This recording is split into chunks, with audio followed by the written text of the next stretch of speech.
तो नमस्कार मेरे प्यारे बच्चों, स्वागत है आप सभी का आपके अपने YouTube channel the PCM vision में। प्यारे बच्चों, आज के इस वीडियो के माध्यम से हम लोग क्लास 12 हिस्ट्री जो कि 25 नवंबर को जो आप सभी का वीकली टेस्ट एग्जाम है उसके मोस्ट वीवीआई वायरल क्वेश्चन को बताने वाला हूं और यही सब क्वेश्चन आप सभी के वीकली टेस्ट एग्जाम में देखने को मिलेगा। इसलिए आप लोग वीडियो पे अंत तक बने रहिएगा और चैनल पे पहली बार आए तो चैनल को सब्सक्राइब अवश्य कीजिएगा, क्योंकि इस चैनल के माध्यम से आपका चाहे वीकली टेस्ट का क्वेश्चन आंसर हो, मॉडल पेपर का सॉल्यूशन हो, तो बोर्ड एग्जाम से पहले वीवीआई क्वेश्चन हो, सारा कुछ अपलोड किया जाता है। इसलिए आप लोग चैनल पे नए हैं तो प्लीज चैनल को सब्सक्राइब अवश्य कीजिएगा। तो चलिए शुरू करते हैं और एक करके सारे क्वेश्चन को देख लेते हैं। तो देखिए बच्चों, पहला क्वेश्चन क्या है कि फ्रांसिस बुकानन कौन थे। तो फ्रांसिस बुकानन आपका एक डॉक्टर यानी कि चिकित्सक थे। ऑप्शन नंबर डी इसका करेक्ट आंसर होगा चिकित्सक। देखिए इतिहास में बहुत सारे डॉक्टर हुए होंगे, लेकिन स्पेशल हमारे बुक में आपका फ्रांसिस बुकानन के बारे में क्यों पढ़ाया जाता है तो याद रखिएगा, इन्होंने आपका राजमहल के पहाड़िया एवं संथाल जनजाति का वर्णन अपने डायरी में किया था। इस वजह से हम लोग स्पेशल फ्रांसिस बुकानन के बारे में पढ़ते हैं, ठीक है। और ये कौन थे तो याद रखिएगा, डॉक्टर यानी कि चिकित्सक थे। ऑप्शन नंबर डी इसका करेक्ट आंसर होगा। उसके बाद देखिए अगला क्वेश्चन आपका क्या है कि फ्रांसिस बुकानन के विवरण की तुलना इतिहास के किस स्कूल से की गई है। देखिए मैंने आप सभी को अभी बताया कि फ्रांसिस बुकानन ने अपने डायरी में आपका राजमहल के पहाड़िया जनजाति एवं संथाल जनजाति का वर्णन किया था। तो इस जो विवरण किया था इसकी तुलना इतिहास के कौन से स्कूल से किया गया है तो इसकी तुलना आपका एनाल्स स्कूल से किया गया है। ऑप्शन नंबर ये इसका करेक्ट आंसर होगा, एनाल्स स्कूल। क्लियर है। उसके बाद देखिए अगला क्वेश्चन आपका क्या है कि फ्रांसिस बुकानन के विवरणों से किस जनजाति के बारे में पता चलता है। तो फ्रांसिस बुकानन ने कौन सी जनजाति का वर्णन किया है तो यहाँ पे संथाल जनजाति का वर्णन किया है, ठीक है। ऑप्शन नंबर 20 का करेक्ट आंसर होगा। उसके बाद देखिए अगला क्वेश्चन क्या है कि संथाल विद्रोह का नेता था, यानी कि संथाल विद्रोह के नेतृत्व किसने किया था तो संथाल विद्रोह का नेतृत्व आपका सिद्धू एवं कानू ने किया था। ऑप्शन नंबर ये इसका करेक्ट आंसर होगा, सिद्धू कानू। और ये संथाल विद्रोह कब हुआ था तो आज रखिएगा, संथाल विद्रोह आपका 1855 में हुआ था। कब हुआ था 1855 में हुआ था, इसे भी आप लोग ध्यान रखिएगा। और इस विद्रोह का नेता यानी कि इसका नेतृत्व किसने किया था, सिद्धू कानू ने किया था, ठीक है। और ये विद्रोह कहाँ पे हुआ था तो ये विद्रोह आपका जो आज का साहिबगंज जिला है ना भाई, जो राजमहल का क्षेत्र है वहीं पे ये संथाल विद्रोह हुआ था। संथाल जनजाति के द्वारा इस विद्रोह को किया गया था, इसका नेतृत्व आपका सिद्धू कानू ने किया था। क्लियर है। उसके बाद देखिए अगला क्वेश्चन क्या है कि किस रिपोर्ट का संबंध भारत में ईस्ट इंडिया कंपनी के क्रियाकलापों से है। तो कौन सी रिपोर्ट का संबंध भारत में ईस्ट इंडिया कंपनी के क्रियाकलापों से है तो यह आपका 5वीं रिपोर्ट का संबंध है। ऑप्शन नंबर सी इसका करेक्ट आंसर होगा, 5वीं रिपोर्ट। उसके बाद देखिए अगला क्वेश्चन आपका क्या है कि रैयतवाड़ी बंदोबस्त के जनक थे। तो रैयतवाड़ी बंदोबस्त का जनक किसे कहा जाता है तो यह आपका मुनरो एवं रीड को कहा जाता है। किसे कहा जाता है, मुनरो एवं रीड को आपका रैयतवाड़ी बंदोबस्त का जनक कहा जाता है। ऑप्शन नंबर सी इसका करेक्ट आंसर होगा। अगर पूछे कि आपका महलवाड़ी व्यवस्था का जनक किसे कहा जाता है तो याद रखिएगा, महल म से महल हो जाता है और म से आपका मार्टिन वर्ड हो जाता है, ठीक है। ध्यान रखिएगा, महलवाड़ी व्यवस्था का जनक पूछे तो याद रखिएगा मार्टिन वर्ड। क्लियर है। उसके बाद देखिए वही क्वेश्चन है आपका कि महलवाड़ी बंदोबस्त किसके द्वारा लागू किया गया था तो ये आपका मार्टिन वर्ड के द्वारा लागू किया गया था और इसी को महलवाड़ी व्यवस्था का जनक भी कहा जाता है। ध्यान रखिएगा, ठीक है। देखिए म से मार्टिन हो जाता है और म से महलवाड़ी हो जाता है, कंफ्यूज नहीं करना है, ठीक है। ऑप्शन नंबर इसका करेक्ट आंसर होगा, मार्टिन वर्ड। उसके बाद देखिए अगला क्वेश्चन क्या है कि किस युद्ध में विजय के पश्चात ईस्ट इंडिया कंपनी ने बंगाल, बिहार एवं उड़ीसा के दीवानी अधिकार प्राप्त कर लिए। तो ये कौन सा युद्ध था तो ये आपका बक्सर का युद्ध था, जिसमें ईस्ट इंडिया कंपनी यानी कि अंग्रेज जीत जाते हैं और मुगलों से आपका जो बंगाल, बिहार और उड़ीसा की दीवानी था इसे प्राप्त कर लेते हैं, ठीक है। तो ये कौन सा युद्ध था तो बक्सर का युद्ध था। ऑप्शन नंबर 20 का करेक्ट आंसर होगा, बक्सर का युद्ध। और ये बक्सर का युद्ध कब हुआ था तो इसे भी आप लोग याद रखिएगा, बक्सर का युद्ध आपका 1764 ईस्वी में हुआ था। कब हुआ था 1764 ईस्वी में आपका हुआ था। एक तरफ आप थे ईस्ट इंडिया कंपनी के हेक्टर मुनरो और एक तरफ आपका कौन थे तो एक तरफ आपका 3 लोग थे। एक था आपका मुगल बादशाह शाह आलम द्वितीय, दूसरा था आपका सिजाउद्दौला अवध के नवाब थे और तीसरा था मीर कासिम बंगाल के नवाब, ठीक है। तीनों एक तरफ से लड़े थे और एक तरफ से आपका अंग्रेज लड़ा था, फिर भी यहाँ पे अंग्रेज जीत जाते हैं और इससे क्या मिलता है तो इसे आपका बंगाल, बिहार एवं उड़ीसा की दीवानी मिलता है, उसे प्राप्त होता है, ठीक है, बक्सर के युद्ध से। ऑप्शन नंबर 20 का करेक्ट आंसर होगा बक्सर। उसके बाद देखिए अगला क्वेश्चन आपका क्या है कि दामिन ई को क्या था। तो दामिन ई को आपका एक जगह था यानी कि भूभाग था। ठीक है, ऑप्शन नंबर ये इसका करेक्ट आंसर होगा भूभाग। और ये भूभाग कहाँ था, तो ये भूभाग आपका जो झारखंड है, झारखंड का साहिबगंज जिला के जो राजमहल क्षेत्र है उसमें जो आपका पहाड़ी वाला एरिया है, ठीक है, राजमहल के पहाड़ी वाला एरिया है को ही दामिन ई को कहा जाता था। ठीक है, और इसे दामिन ई को घोषणा कब की गई थी, तो 1824 में। दामिन को ये को का मतलब क्या होता है, सरकारी भूमि। जो आपका संथाल जनजाति, पहाड़िया जनजाति के लोगों का जो जमीन था राजमहल के क्षेत्र में, उसे दामिन ये को यानी कि सरकारी भूमि घोषित कर दिया गया था 1824 में। और ये क्या था, भूभाग था। ठीक है, चलिए यानी कि जमीन था। अगला क्वेश्चन देखिए क्या है कि कर्नवालिस कोड बना। कर्नवालिस कोड का मतलब क्या हुआ, अस्थाई बंदोबस्त। अस्थाई बंदोबस्त का जनक किसे कहा जाता है, तो लॉर्ड कर्नवालिस को कहा जाता है। ठीक है, इस वजह से अस्थाई बंदोबस्त को आपका क्या कहा जाता है, कर्नवालिस कोड कहा जाता है। तो कर्नवालिस कोड यानी कि अस्थाई बंदोबस्त कब लागू हुआ था, कब बना था, तो ये आपका 1793 ईस्वी में। ठीक है, ऑप्शन नंबर 20 का करेक्ट आंसर होगा 1793 ईस्वी में। उसके बाद देखिए अगला क्वेश्चन आपका क्या है कि भारत में अस्थायी रूप से 10 वर्षीय यानी कि दशकीय जनगणना का आरंभ 1881 ईस्वी में किस गवर्नर जनरल के काल में हुआ था। तो देखिए अभी आप लोग जानते हैं कि जनगणना कितने वर्ष में होता है, 10-10 वर्ष में होता है। तो पहली बार जनगणना कब हुआ था, तो ये पहली बार जनगणना आपका दशकीय रूप से आपका 1881 में पूरे भारत में हुआ था। तो कौन से गवर्नर जनरल के काल में हुआ था, तो आ देखिएगा लॉर्ड रिपन के काल में। ठीक है, ऑप्शन नंबर से इसका करेक्ट आंसर होगा पहली बार दशकीय जनगणना आरंभ 1881 में किस गवर्नर जनरल के काल में हुआ था, तो लॉर्ड रिपन के काल में। अगर पूछे कि पहली बार जनगणना कब हुआ था, तो पहली बार जनगणना 1872 में हुआ था। किसके काल में, लॉर्ड मेयो के काल में। अब यहाँ पे आपको समझ में नहीं आया होगा, क्या क्या बोल रहे हैं सर, 1881, 1872, मेयो, रिपन, कुछ समझ में नहीं आ रहा है। तो देखिए समझिएगा, देखिए पहली बार जो जनगणना हुआ था ये कब हुआ था, 1872 में हुआ था। किसके काल में हुआ था, तो मेयो के काल में हुआ था। देखिए 1872 में जो जनगणना हुआ था ये भारत के कुछ क्षेत्र में हुआ था। ठीक है, इसके बाद कब जनगणना होता है, तो इसके 9वें साल बाद होता है 1881 में। और ये 1881 में जो जनगणना हुआ था ये आपका पूरे भारत में हुआ था। कहाँ पे हुआ था, पूरे भारत में। 72 में पहली बार हुआ था लेकिन आपका कुछ जगह पर हुआ था। ठीक है, तो पूरे भारत में हुआ था। और किसके शासनकाल में हुआ था, तो ये आपका लॉर्ड रिपन के शासनकाल में हुआ था। क्लियर है, और यहीं से देखिए 1881 में हुआ, फिर उसके बाद 91 में हुआ, फिर उसके बाद आपका 1901 में हुआ। ठीक है, फिर उसके बाद 1911 में हुआ। वहीं से 1881 से ही 10-10 वर्ष में आपका जनगणना आरंभ हुआ था। ठीक है, क्लियर है, समझ में आ गया होगा। तो ये कब हुआ था, 1881 से आरंभ हुआ था, 10-10 वर्ष वाला। और ये किसके काल में, लॉर्ड रिपन के काल में। लेकिन पहली बार 1872 में हुआ था, लॉर्ड मेयो के काल में। ध्यान रखिएगा, नोट डाउन कर लीजिए। अगला क्वेश्चन देखिए आपका क्या है कि दक्कन दंगा आयोग कब गठित हुआ था। तो देखिए जो आपका दक्कन दंगा हुआ था, दक्कन में जो आपका विद्रोह हुआ था, दंगा हुआ था, इसकी जांच के लिए एक आयोग का गठित किया गया था जिसे किस नाम से जाना जाता है, तो दक्कन दंगा आयोग के नाम से जाना जाता है। और ये कब गठित हुआ था, तो 1875 में। ठीक है, कहीं कहीं पे 1878 भी रहता है, तो ध्यान रहिएगा दोनों ऑप्शन में आपका नहीं रहेगा। ठीक है, लेकिन फिर भी दोनों अगर ऑप्शन में रही तो 1875 आपको टिक करना, 1878 भी कहीं कहीं मिलता है, ध्यान रखिएगा।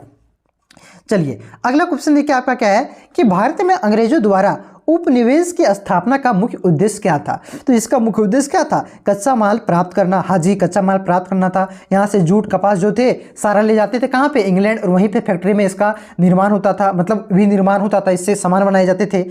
उनके द्वारा निर्मित वस्तुओं को भारत में बेचना। देखिए कच्चा माल यहाँ से कहाँ ले गया, यहाँ से कच्चा माल ले गया इंग्लैंड, ब्रिटेन, और ब्रिटेन के फैक्ट्री में सामान बनाता था और फिर इसको ला करके भारत में बेचता था। कितना मतलब सोच सकते थे उन लोग कितना चालबाज आदमी था। ठीक है, यहीं पे फैक्ट्री लगा देता, भारतीय में कच्चा माल भी है, भारत में बेचना भी यही है, तो भारतीय में लगा देता नहीं। इससे यहाँ के लोगों को रोजगार मिलता था, ब्रिटेन के लोगों को, और यहाँ बेरोजगारी मरो। ठीक है, ये कंडीशन था अंग्रेजों वाला। ठीक है, तो ये कारण था। तीसरा था क्या, भारत का ईसाई धर्म विकास करना। ठीक है, भारत में क्या करना था, ईसाई धर्म का विकास करना था, इसका प्रचार करना, ये भी इसका कारण था। तो इसका करेक्ट आंसर होगा ऑप्शन नंबर 4, इनमें से सभी। ठीक है, ये सभी कारण थे उपनिवेश की स्थापना का मुख्य उद्देश्य। उसके बाद देखिए अगला क्वेश्चन आपका क्या है कि उलगुलान विद्रोह का नेता कौन था। उलगुलान विद्रोह कब हुआ था, पहले ये जानिए। उलगुलान विद्रोह आपका 1899 से 1900 के बीच में हुआ था। कब हुआ था, 1899 से 1900 के 20 में आपका उलगुलान विद्रोह हुआ था। उलगुलान का अर्थ क्या होता है?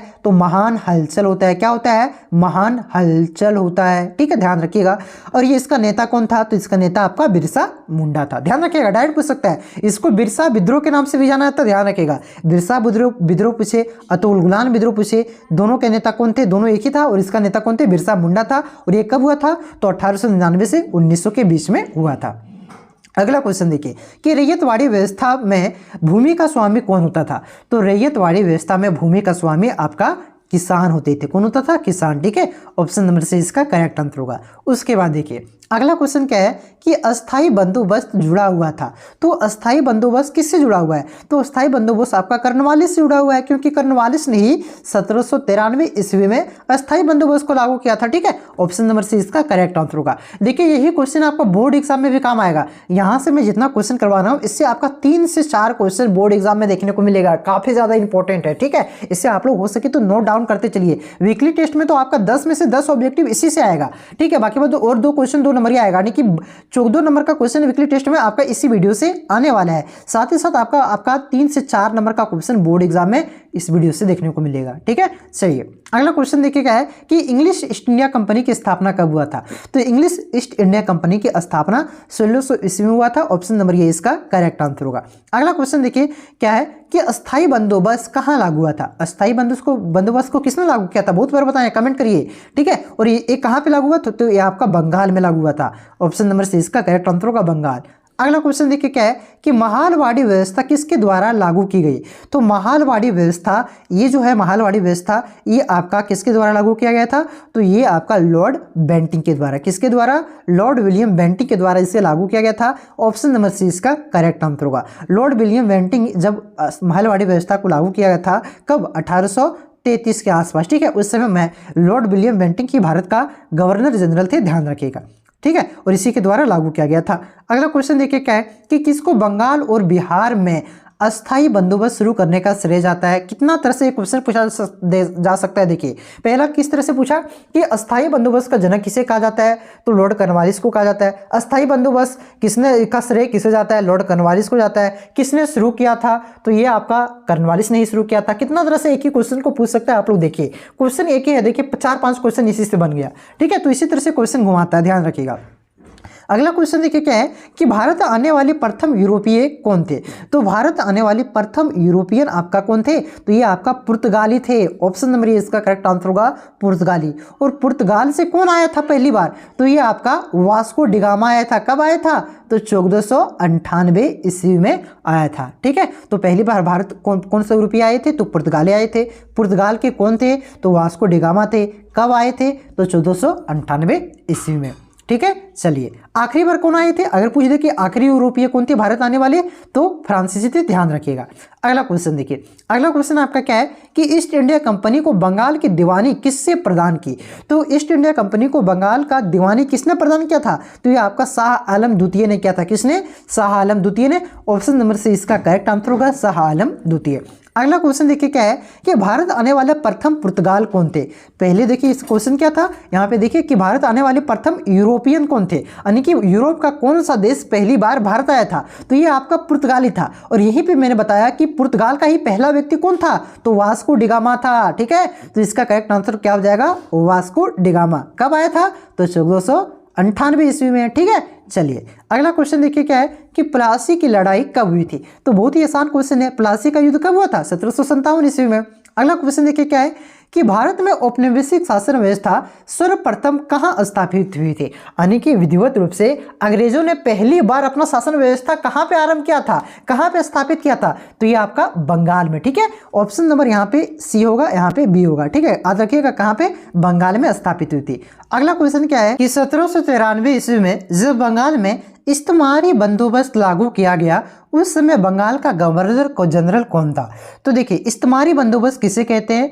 तो अस्थाई बंदोबस्त को ही क्या कहते हैं? इस्तेमारी बंदोबस्त कहा जाता है। देखिए अस्थाई बंदोबस्त का आपका 3 नाम है। पहला हो गया आपका अस्थाई बंदोबस्त, दूसरा इसका नाम है इस्तेमारी बंदोबस्त, तीसरा इसका नाम है कॉर्नवालिस कोड। ठीक है, तीनों आपका एक ही है। और ये किसके द्वारा लागू किया गया था? 1793 ईस्वी में। तो लॉर्ड कॉर्नवालिस के द्वारा ही लागू किया गया था। ठीक है, तो कंफ्यूज नहीं करना है। अस्थाई बंदोबस्त पूछे तो इस्तेमारी भारी बंदोबस्त पूछे तो कर्नवालिस कोड पूछे, तीनों आपका एक ही है और किसके द्वारा, कर्नवालिस के द्वारा लागू किया गया था, कब, 1793 ईस्वी में।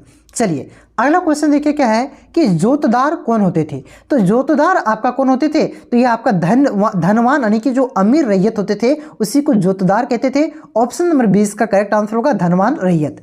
उसके बाद देखिए अगला क्वेश्चन आपका क्या है कि पांचवी रिपोर्ट ब्रिटिश संसद में कब पेश की गई थी। तो पांचवी रिपोर्ट कब पेश किया गया था, तो ये आपका 1813 ईस्वी में। कब, 1813 ईस्वी में पांचवी रिपोर्ट को आपका ब्रिटिश संसद में पेश किया गया था। ऑप्शन नंबर सी इसका करेक्ट आंसर होगा। अगला क्वेश्चन देखिए क्या है कि कलकत्ता में स्थित अलीपुर चिड़ियाघर की स्थापना किसने किया था। तो इसकी भी स्थापना किसने किया था, तो फ्रांसिस बुकानन ने किया था। किसने किया था, तो फ्रांसिस बुकानन ने ही आपका कोलकाता में जो आपका अलीपुर चिड़ियाघर है इसकी स्थापना किया था।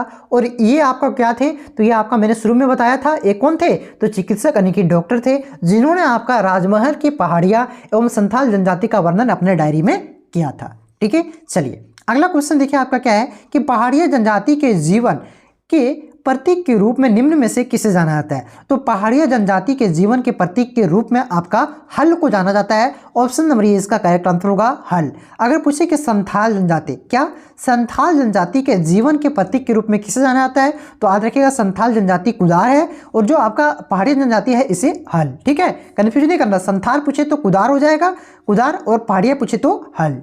उसके बाद देखिए अगला क्वेश्चन क्या है कि गुंजरिया क्या है। तो गुंजरिया आपका एक पर्वत का नाम है, पर्वत है गुंजरिया। ऑप्शन नंबर ए इसका करेक्ट आंसर होगा पर्वत। अगला क्वेश्चन देखिए क्या है कि किस विद्रोह के परिणाम के रूप में संथाल परगने का निर्माण हुआ था। तो जो आपका संथाल विद्रोह हुआ था, क्या संथाल विद्रोह जो आपका 1855 में हुआ था, इसी के परिणाम स्वरूप आपका संथाल परगना का निर्माण हुआ था। इस वजह से इस क्वेश्चन का करेक्ट आंसर होगा ऑप्शन नंबर बी संथाल विद्रोह। अगला क्वेश्चन देखिए क्या है कि मैनचेस्टर कॉटन कंपनी का निर्माण कब हुआ था। तो मैनचेस्टर कॉटन कंपनी का निर्माण 1859 में हुआ था। ऑप्शन नंबर 20 का करेक्ट आंसर होगा 1859। तो जो भी इस चैप्टर से VVI MCQ बनते थे, देखिए इस वीडियो को देखने के बाद आपका एक भी क्वेश्चन बाद नहीं जाएगा। देखिए क्वेश्चन तो आपका देखा जाए तो 20 ही था, लेकिन एक ही क्वेश्चन को कितने तरीके से पूछा है कर्नवालिस कोड से, उसी को दिखाने के लिए 5-10 क्वेश्चन आपका बढ़ गया। ठीक है, एक क्वेश्चन आपका देखा जाए तो मूल रूप से 20 ही क्वेश्चन है। अगर मैं चाहता तो 20 में समेट देता, लेकिन आपको ये पता कैसे चलता किस तरह से क्वेश्चन पूछा जाता है घुमा फिरा करके, तो इस वजह से क्वेश्चन आपका 30 से 35 क्वेश्चन चला गया। ठीक है, तो चलिए आप सबको उम्मीद करते हो बहुत ही बेहतरीन तरीके से समझ में आ गया होगा।